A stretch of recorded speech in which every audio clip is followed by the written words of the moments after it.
Hola, hola a todos mis queridos niños y niñas del cuarto año básico. Espero que se encuentren muy bien en sus casas. Yo estoy muy feliz de compartir una nueva semana junto a ustedes y poder enseñarles el contenido del día de hoy, que son los poemas y sus elementos.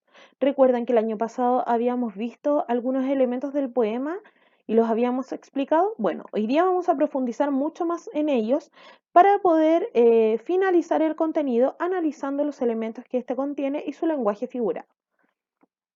Entonces, en la clase del día de hoy vamos a aprender tres cosas fundamentales. La primera es comprender poemas de manera oral y escrita. La segunda es aprender estrategias para elegir el título de un texto. Y la tercera es reconocer los elementos básicos de un poema. Bien, como primera actividad y previo a lo que yo les voy a enseñar, quiero que me acompañen a leer este texto que se llama A los verdes prados. Y dice así: antes de comenzar la lectura, me gustaría que observen bien la imagen de esta niña que está acá. Y a partir de esta imagen, que ustedes me digan de qué creen que se va a tratar el texto. Muy bien, se va a tratar, ¿cierto? Probablemente de una pequeña que recorre prados, que recorre un lugar natural, ¿cierto? Rodeado de la naturaleza. También se pueden guiar antes de leer el texto en el título. A partir del título nosotros también podemos inferir de qué se va a tratar nuestro texto el día de hoy. ¿Ya? Se llama A los verdes prados. Prado se refiere a un gran terreno de color verde rodeado de naturaleza, ¿cierto? Por lo tanto, lo más probable es que vamos a hablar de algo relacionado con esto. Comencemos con el texto y quiero que me acompañen ustedes a leer desde sus casas y a descubrir si efectivamente el texto estaba relacionado con lo que ustedes imaginaron al principio o no. Y dice así: a los verdes prados baja la niña, ríen las fuentes, las aves silban. A los verdes prados la niña baja, las fuentes se ríen, las aves cantan. Este es un hermoso poema de López de Vega, ya que está traducido al español. ¿Se dan cuenta qué hermoso poema? Dice que la niña estaba pasándolo muy bien y que habían distintos elementos de la naturaleza en este entorno, ¿cierto? Vamos a descubrir entonces a través de las siguientes preguntas qué es lo que nos estaban tratando de decir en el poema. Primero que todo, ¿qué texto es el que acabamos de leer? ¿Será un poema? B, un cuento; C, una noticia; o D, una leyenda. Es un poema, muy bien. ¿Y cómo descubrimos que esto era un poema? Porque tenía una estructura diferente, ¿cierto? Con solo mirarlo yo me doy cuenta que está escrito de una manera especial. Está escrito en versos, no en prosa. Por lo tanto, yo inmediatamente tengo mi imagen mental de que esto es un poema, ¿cierto? Además, que tiene distintos elementos que hacen que este sea bello y rime. Quiero que ahora identifiquen en el texto dos versos que hayan rimado. Recuerden, las rimas son coincidencias de sonido, ¿ya? O sea, palabras que se parecen mucho a otra debido a que tienen un sonido muy parecido. Entonces, nos devolvemos al texto y vamos a ver cuáles son esas dos palabras. Muy bien, es las aves silban por una parte y por otro lado las aves cantan. ¿En qué se parecen ambos? En que estas dos últimas palabras de estos dos versos terminan en an y an, como se pueden dar cuenta, silban y cantan.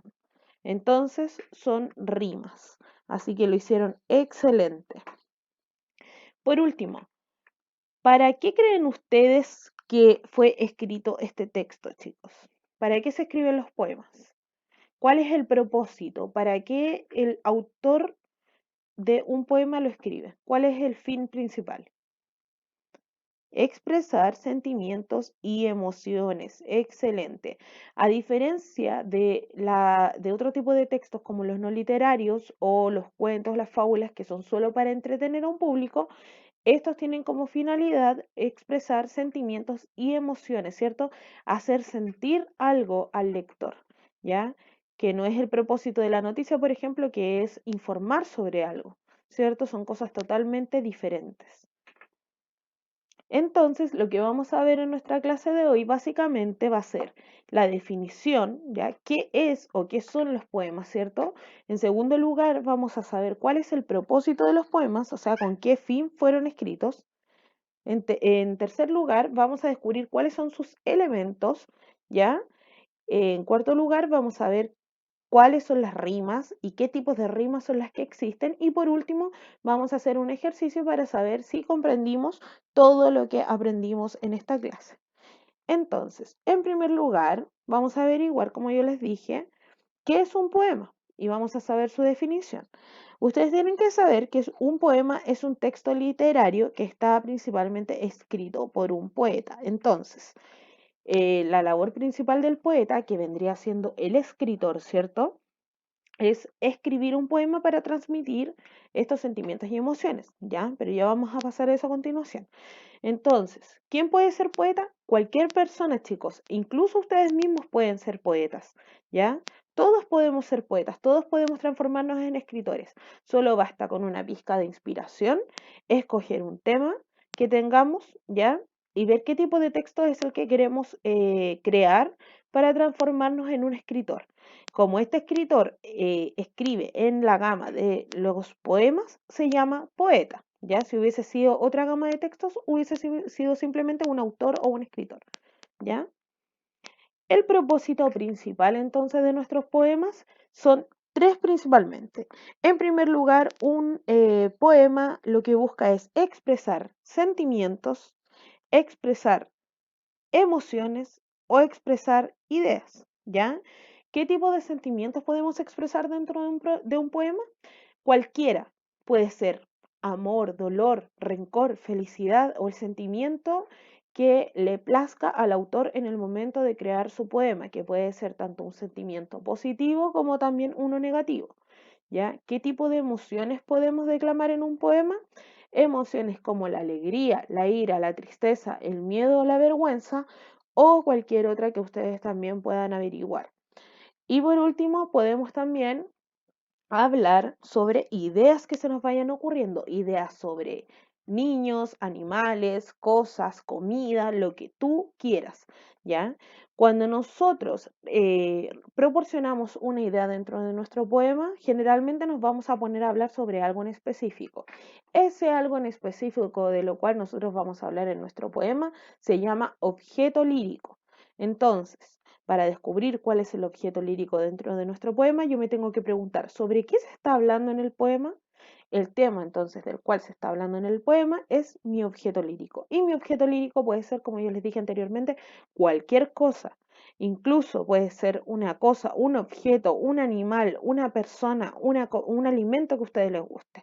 Hace tiempo atrás surgió en las noticias un niño que se había hecho famoso porque él creó un poema sobre las papas fritas, una oda a las papas fritas, ¿ya? Y esta oda se hizo viral porque fue súper creativa por parte del niño y súper lúdica.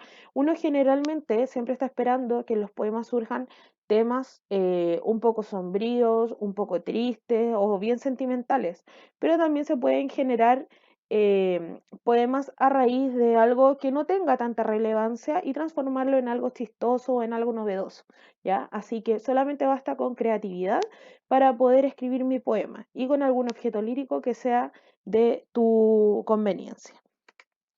Eso básicamente respecto a lo que son los poemas, ¿cierto? Y el propósito que se tiene para poder escribir uno. Ahora, ¿quién es la persona que expresa estos sentimientos, emociones e ideas dentro del poema?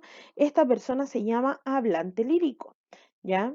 El hablante lírico, chicos, es la persona que es creada por el autor, es un ser ficticio, es como un fantasmita que habla dentro del poema y que expresa todas estas ideas, sentimientos, emociones en función a lo que se quiere comunicar. Entonces, el hablante lírico dentro de un poema cumple la misma función que cumpliría un narrador en otro texto, ¿ya? Así que espero que les quede más o menos claro, ¿ya? Por otra parte, chico, y por último, existen diversas figuras literarias dentro del poema que son para embellecer el lenguaje de este. Y para profundizar sobre esto, lo vamos a hacer en las próximas clases, ¿ya? Así que hoy día vamos a ver lo básico, vamos a hacer un recordatorio sobre lo que son los poemas, sus elementos, su propósito, ¿ya? Y vamos a identificar sus elementos a continuación. Como les dije anteriormente, vamos a profundizar sobre el lenguaje figura en las próximas clases. Bueno, Y los principales elementos del poema que tenemos, en primer lugar, tenemos la parte más mínima del poema que vendría siendo el verso. Para poder identificar un verso, vamos a utilizar de ejemplo el poema que leímos con anterioridad sobre A los verdes prados. ¿Recuerdan que habíamos leído recién un poema? Bueno, vamos a ocuparlo de ejemplo y vamos a identificar lo que es un verso dentro de este poema. Como yo les dije anteriormente, un verso es la parte mínima del poema. Un verso es cada línea que conforma al poema. O sea, como está apuntando ahí la flecha, esa línea del poema vendría siendo un verso. Por lo tanto, este poema tiene muchos versos, ¿cierto? Cada línea compone un verso. Y bien, cada línea también va a componer lo que es una estrofa. Esto vendría siendo una estrofa dentro del poema. ¿Cómo voy a poder identificar una estrofa?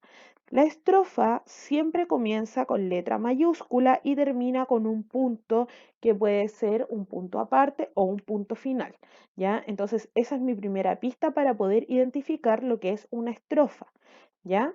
Recuerden, un verso es cada línea del poema y ese conjunto de versos va a conformar una estrofa. Por lo tanto, un poema puede tener múltiples cantidades de versos o de estrofas, ¿ya? Y por último, dentro de un poema también vamos a encontrar lo que son las rimas, ¿ya? Esto no es menos importante. Las rimas, chicos, son la igualdad o semejanza de sonidos finales entre distintos versos. Si sueno muy enredada, les voy a explicar. Recuerden, cada línea del poema es un verso y cada verso tiene una palabra al final, ¿cierto? Este verso tiene una palabra que es prado al final, este tiene una palabra que es niña, fuentes o silban. Si alguna de estas palabras coinciden en sonido entre sí, entonces van a conformar una rima. Como yo les dije anteriormente, acá en esta estrofa en particular no hay ninguna rima, ¿ya? Pero si juntamos esta palabra de esta estrofa junto con esta palabra que es de otra estrofa, entonces sí vamos a encontrar una rima. Y no hay ningún problema con eso. Ustedes van a poder encontrar rimas dentro de una misma estrofa, así como también van a encontrar rimas entre una palabra de una estrofa con otra palabra de una estrofa totalmente diferente. También van a conformar una rima, ¿ya? Lo importante es que estén dentro del mismo poema y que nos vayamos fijando muy bien si tienen alguna coincidencia en sonido. Vamos a profundizar sobre esto a continuación. Fíjense acá, ahí está lo que yo les estaba diciendo recientemente, ¿ven? Silban y cantan, son rimas porque ambas terminan en an, la A con la N, ¿cierto? Y acá también, an. Por lo tanto, coinciden en este sonido. Y por ende, como coinciden en ese sonido, son una rima. ¿Ven? Esta palabra con esta, que es prados y prados, no sería una coincidencia porque no son palabras distintas, son la misma palabra, por lo tanto, no tienen ninguna rima en común. Niña no rima con ninguna otra, baja tampoco, ríen tampoco y fuentes tampoco, por lo tanto, la única rima que encontramos acá es silban y cantan. Veamos a continuación la profundización respecto a lo que es la rima. Entonces, para comprender qué es una rima, primero debemos saber que hay dos tipos de rima importantes, ¿ya? Por un lado, tenemos lo que es la rima asonante. ¿Y qué es la rima asonante? La rima asonante es la igualdad de sonido que se produce solamente en las vocales, ¿ya? Entonces, se produce en las mismas vocales desde la última vocal acentuada. Veamos, por ejemplo, celeste y verde. Si se dan cuenta, entre sí las palabras no riman mucho, pero bastó con que ambas terminaran con la misma vocal. Y como ambas terminaron con la misma vocal, entonces son una rima asonante. Lo mismo puede ocurrir con cualquier otro tipo de palabra que termine las dos con la vocal A, con la vocal E, con la vocal I o O. ¿Ya, chicos? Entonces, basta con que solo terminen con la última vocal. Fíjense. Ambas palabras tienen consonantes totalmente diferentes. Incluso antes de la vocal E podemos encontrar en esta palabra la consonante D, ¿cierto? Previamente. Y en celeste tenemos la consonante T que va delante de la vocal E. Por lo tanto, esta y esta consonante no son para nada parecidas. La palabra no es para nada parecida, pero bastó con que ambas terminaran con la misma vocal. Y eso es una rima asonante dentro de un poema, chicos. ¿Ya? Por otro lado, recordemos que tenemos una rima consonante y esta rima consonante es más entretenida para el oído de los lectores, ya que es una rima que tiene mucha más coincidencia en cuanto a lo que es el sonido y tiene una coincidencia tanto de vocales como de consonantes, ¿ya? Entonces, la rima consonante es la repetición en dos o más versos de la igualdad de sonido que se produce en todas las letras, ya sean vocales y consonantes, ya como el ejemplo que ustedes están viendo a continuación. Cielo y abuelo son palabras súper parecidas en sonidos porque no solamente coincidieron las vocales E y O, ¿cierto? Como también acá, sino que también coincidieron las consonantes L. Recordemos que las consonantes son todas las letras del abecedario, exceptuando las vocales A, E, I, O, U. Por lo tanto, L, M, S, X y todas las demás son consonantes. Entonces, cada vez que encontremos palabras que tengan consonantes en la misma posición que la palabra anterior, ¿cierto? Y que coincidan con la palabra anterior y que suenen muy parecidas, entonces vamos a estar frente a una rima consonante. ¿Ya, chicos? Dicho todo esto, entonces, es que ahora ya sabemos en qué consiste un poema y cuáles son los elementos que la conforman, es que ustedes ahora quiero que me acompañen a completar el siguiente recuadro en base al poema que leímos con anterioridad. Este es el ejercicio final. ¿Ya? Vamos a leer este poema y quiero que me acompañen a contabilizar la cantidad de versos, la cantidad de estrofas y el tipo de rima que este posee. Bien. Y volvemos a leer. Dice, a los verdes prados baja la niña, ríen las fuentes, las aves silban. A los verdes prados la niña baja, las fuentes se ríen, las aves cantan. Chicos, recordemos que al momento de la declamación de un poema yo tengo que tomar una actitud frente a esta declamación, ¿cierto? Y esta actitud tiene que ser casi como una obra dramática, porque yo estoy declamando, por lo tanto, en mi declamación tiene que haber una expresión de sentimientos y emociones tal como lo requiere el poema. Si mi poema trata sobre un tema triste, entonces mi declamación tiene que ser inspirando esta tristeza. Si mi poema trata sobre algún tema feliz, yo tengo que actuar acorde a lo que me está solicitando el poema. Este es un poema más bien tranquilo, ¿cierto? Bastante bello, por lo tanto yo tengo que mantener una actitud calmada, pero siempre tratar de ir jugando con los tonos, subiéndolos, bajándolos a medida que yo vaya leyendo, porque esto no es cualquier tipo de texto, ¿cierto? Es un texto bastante emotivo, de eso se tratan los poemas. Y ahora vamos a la parte central, lo que yo les solicité. Quiero que me ayuden a contabilizar. Entonces, recordamos qué eran los versos, cada línea del poema, ¿cierto? Contemos cuántas líneas tiene este poema. Veamos, 1, 2, 3, 4, 5, 6, 7 y 8. Excelente, chicos. Este poema tiene 8 versos. Lo hicieron súper bien. Ahora quiero que me acompañen a contar la cantidad de estrofas que tiene este poema. Recuerden que una estrofa comienza donde hay una mayúscula, ¿cierto? Y finaliza en el punto aparte o punto final. Ya acá yo puedo ver dos puntos dentro de este poema, ¿cierto? Veo un punto aparte y un punto final. Entonces ahí finaliza cada estrofa. ¿Cuántas estrofas hay? Una estrofa, dos estrofas. Excelente. Fíjense también en este detalle. En muchos de los poemas que ustedes van a leer, las estrofas siempre van a ir separadas por un espacio bastante amplio. Eso me da la pista entre una estrofa y otra. ¿Ya? En algunos poemas, en otros poemas se van a encontrar que están todas las estrofas juntas y una pista bastante buena es fijarse en las mayúsculas al comienzo y en los puntos al final. Bien, chicos, entonces, ¿cuántas estrofas tenía este poema? Dos estrofas. Excelente trabajo. Y por último, quiero que me acompañen a ver cuál era el tipo de rima.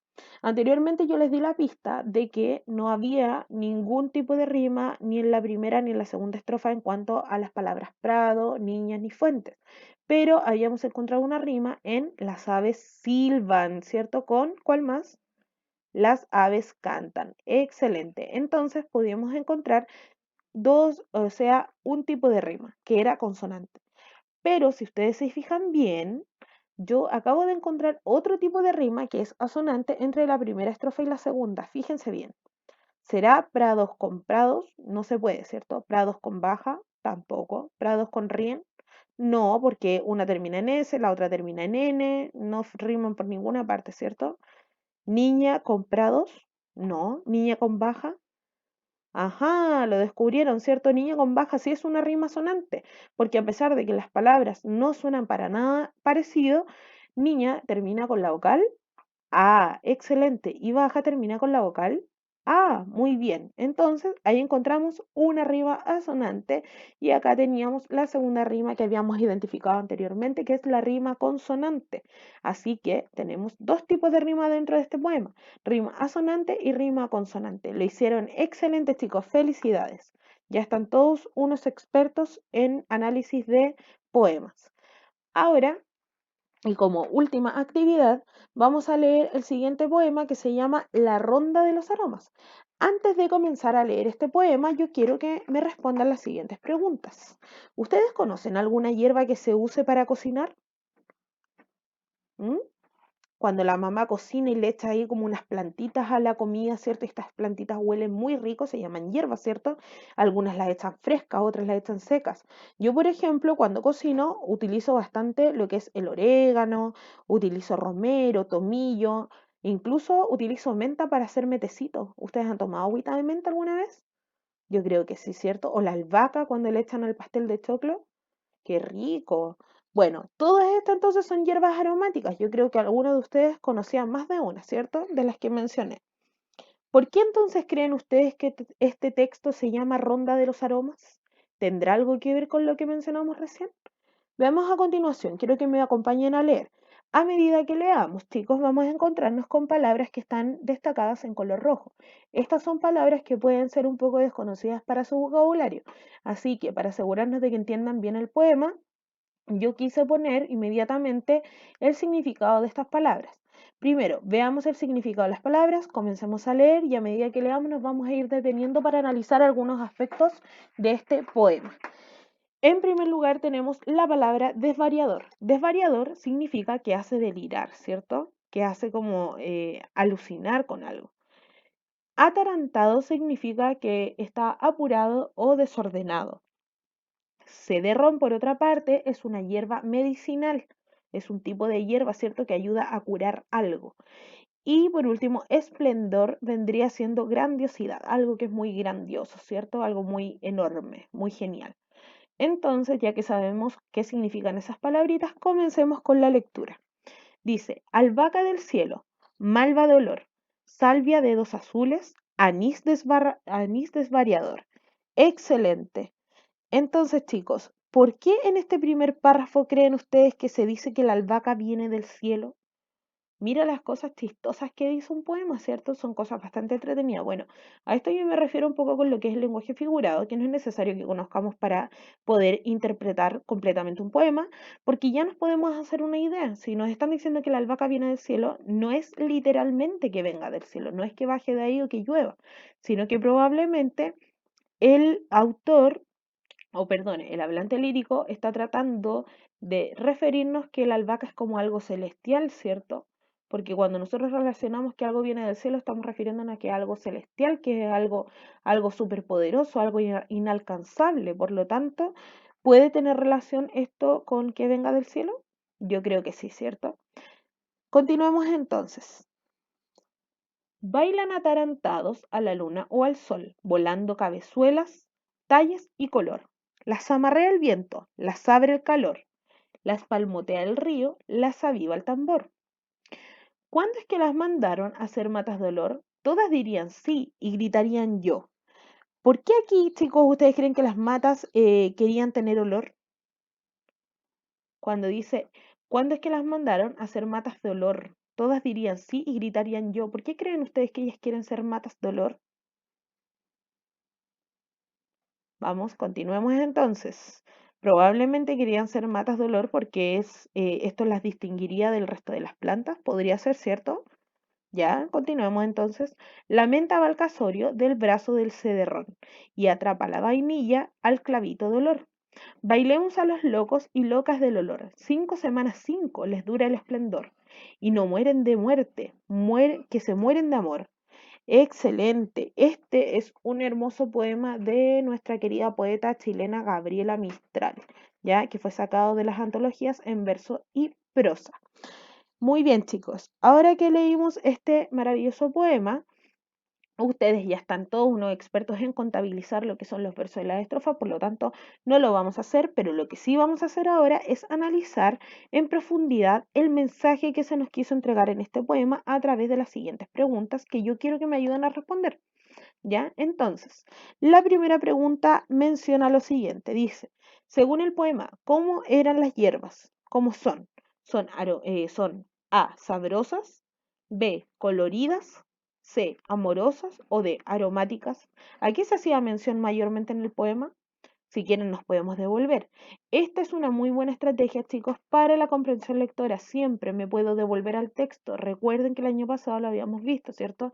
Me puedo devolver, puedo destacarlo, puedo subrayarlo, enumerarlo también y ponerle el número de la pregunta para guiarme con mayor facilidad y así un montón de estrategias. Entonces, la primera pregunta que me habían hecho hacía mención a cómo eran las hierbas, ¿cierto? Y acá estaban mencionando bastante el tema del olfato, hacen bastante mención a este sentido que es el olfato, ¿verdad? Por lo tanto, probablemente me estén hablando de el aroma, ¿cierto? Entonces, según el texto, las hierbas, ¿cómo eran? Aromáticas. Muy bien, chicos. Segunda pregunta dice, según el poema, ¿de qué morían las hierbas? A, de olor, B, de amor, C, de calor, D, de muerte. ¿De qué morían las hierbas, chicos? Veamos, entonces, nos podemos devolver nuevamente. Dice, y no mueren de muerte, que se mueren de amor. ¿De qué se mueren entonces? De amor. Excelente. Alternativa B. Lo han hecho muy bien hasta ahora, chicos. Tercera pregunta. 3. Dice, ¿a quién se refiere el hablante con la expresión los locos y las locas del olor? A, a las hierbas, B, a los aromas, C, a la luna y al sol, D, a la muerte y al amor. Se refiere a las hierbas. Excelente, ¿cierto? Cuando dice que estaban locas y locas de olor. ¿De quién estuvimos hablando en todo momento? Las hierbas, ¿cierto? Este era nuestro objeto lírico, por lo tanto, ninguna de las otras opciones hubiese sido correcta. Y por último, y número 4, esta es una pregunta de desarrollo, no tiene alternativa, así que quiero que piensen un poquito antes de que la contesten. Dice, ¿cómo crees que era la relación de la autora con la naturaleza? Recuerden que nuestra autora, ¿quién era? Gabriela Mistral. Recuerden que autor no es lo mismo que hablante lírico. Autor es quien escribe el poema, hablante lírico quien lo dice, ¿cierto? Quien nos cuenta el poema, quien lo habla. Ya, por lo tanto, estamos hablando de la autora, la que lo escribió. ¿Tendrá relación con la naturaleza? ¿Y cómo era esta relación? ¿Buena, mala? ¿Cómo creen ustedes que era su relación? ¿Ya? ¿Y cómo supieron ustedes que era buena o mala esta relación? Muy bien, ella tenía una buena relación, ¿cierto?, con la naturaleza. Em, ¿Verdad? ¿Y cómo lo notamos? Por la actitud positiva que ella tuvo en todo momento con la naturaleza. Ella siempre habló bien sobre estas hierbas, habló de sus cualidades, ¿cierto? Habló de su rico aroma, ¿ya? Según lo que ella expresó en el poema, entonces se destacaron todas las cualidades de las hierbas y las plantas, por lo tanto podemos deducir que ella tenía una muy buena relación con todo lo que era la naturaleza y probablemente mientras ella vivió, también utilizó bastante estas hierbas, ¿cierto? Porque uno no puede hablar sobre algo que no conoce. Entonces, yo supongo que si ella nos escribió este maravilloso poema sobre las hierbas, es porque ella las utilizaba y le gustaban bastante. Muy bien, chicos. Si se pudieron dar cuenta, dentro del poema no todas las cosas son explícitas. Es más, hay que analizar bastante, hay que pensar, hay que utilizar nuestra hermosa e inteligente cabecita. Por lo tanto, es muy importante que si usted no lo entiende en un comienzo, no se rinda, léalo de nuevo, busque ayuda, pregúntale a la mamá, al papá, coméntelo con la gente cercana que tiene y va a ver cómo finalmente siempre vamos a llegar a una conclusión respecto a los temas que se nos entregan en el poema. ¿Ya? Así que no se desesperen si no lo entienden a la primera. A mí también me costó mucho entender poemas, ¿ya? Pero yo sé que ustedes lo van a hacer bastante bien. Y esto es cosa de práctica. Así que durante este mes por lo menos vamos a estar viendo todo lo que son poemas. ¿Ya? Ahora, como ustedes ya están un poquito más expertos en este tema, quiero que me ayuden a hacer la siguiente tarea. Ustedes tienen su libro de lenguaje en la casa y lo van a abrir en la página 62. Van a leer un poema que se llama Las gafas de la jirafa. esta jirafita que está aquí que usa lentes, ¿cierto? Van a leer el poema de ella y van a desarrollar las preguntas de la página 63. Hay una pregunta que dice, comparte la estrofa con tu curso. Bueno, lamentablemente eso no lo podemos hacer, pero sí van a contestar las otras preguntitas que están ahí, menos la última, ¿ya? Que es la de compartir con el curso.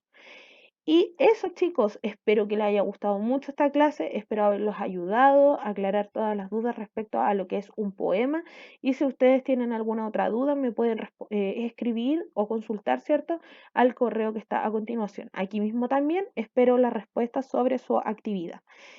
Espero que estén súper, súper bien, chicos, y nos vemos en una próxima clase.